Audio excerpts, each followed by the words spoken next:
আগুন আগুন মধু মধু মধু মধু মধু আগুন। আমাদের ইফতারির জন্য তরমুজ কাটা হচ্ছে। শামীম সাহেব আমাদের ইফতারির আয়োজন করতেছেন। উনি অনেক লাল না, দানা পড়ে গেছে। আগুন মধু মধু আগুন ওই যে বলছিল মধু মধু, আসলেই তো দানা পড়ে গেছে। ফাটাইছে না গাড়ির ঠেকানে প্রশাসনই দেবো না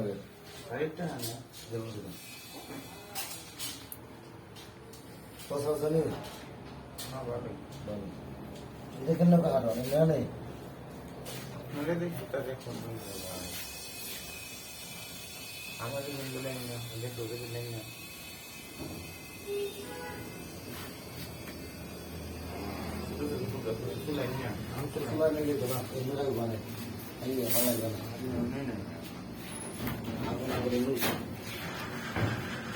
আমাদের মধু মধু রাখতে